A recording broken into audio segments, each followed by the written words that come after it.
सिया राम। एक बार एक बालक ने जिद ठान ली कि मुझे परमात्मा के साथ ही लंच करना है। अब परिवार वालों ने समझाया, बेटा परमात्मा ऐसे नहीं मिलते। खूब समझाया पर उसकी समझ में ही नहीं आया। वो कहता है मैं तो परमात्मा के साथ ही लंच करूँगा। अब बच्चे को समझा बुझाकर स्कूल भेजा गया। स्कूल गया, पूरी पढ़ाई की। जब लंच टाइम हुआ तो लंच नहीं किया उसने, अपना लंच यूँ ही रख लिया। अब जब छुट्टी हुई तब सब विद्यार्थी तो अपने अपने घर चले गए, पर वो घर नहीं गया। अपने गांव के बाहर एक नदी थी, उस किनारे चल दिया।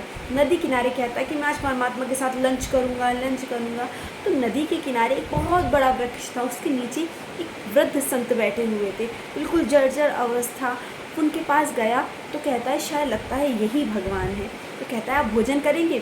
अब वो जो याचक थे, संत थे, वो बहुत दिनों के भूखे थे। उन्होंने कहा अवश्य करेंगे। तो उसने अपना लंच ले जाकर उनके सामने रख दिया। उन्होंने 1 चपाती खाई, 2 चपाती खाई।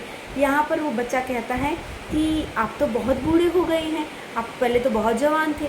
तब तो संत हंसने लगे और पूरा भोजन किया। उसके बाद में कहते कि अब मैं घर जाता हूँ, नहीं तो मेरे घर वाले ही डांटेंगे। तो इस प्रकार प्रणाम करके संत को वो घर आ गया। अब तो पूरा परिवार रो रहा था, न जाने कहाँ चला गया, सुबह का निकला हुआ है, आया ही नहीं। तब ये बड़ी प्रसन्नता से कहता है आज मैं परमात्मा से मिलकर आया। और पता है मम्मी आपको, वो तो बहुत बूढ़े हो गए हैं। आप तो कहती थी वो इतने जवान हैं, वो तो बहुत बूढ़े हो गए हैं। अब परिवार वालों को लगा कि शायद हो सकता है किसी को स्वप्न देखा होगा। यहाँ वो जो वृद्ध संत थे वो अपनी कुटिया की ओर चलने लगे। तो जो शिष्य थे उन्होंने कहा कि आप बड़े प्रसन्न दिखाई दे रहे हैं। तो वो संत कहते हैं आज मुझे परमात्मा मिले, छोटे से बालक के रूप में आए थे, मुझे पेट भर के भोजन कराया, एकदम शुद्ध और सात्विक भोजन। और जब तक मैं भोजन कर रहा था परमात्मा मेरे तरफ देखे ही जा रहे थे।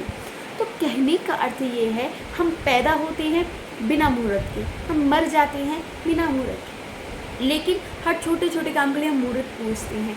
परमात्मा का नाम लेकर कोई भी काम प्रारंभ कर दो, काम शुभ ही होगा। अथवा हम सोचते हैं परमात्मा एकमात्र मूर्ति में है या फिर किसी व्यक्ति विशेष में, नहीं, परमात्मा सब में है। आपकी प्रीति जहाँ पुष्ट हो जाती है परमात्मा वहीं से दिखने लग जाते हैं। उन संत को बालक में दिख रहे हैं, बालक को संत में दिख रहे हैं। जय सिया राम।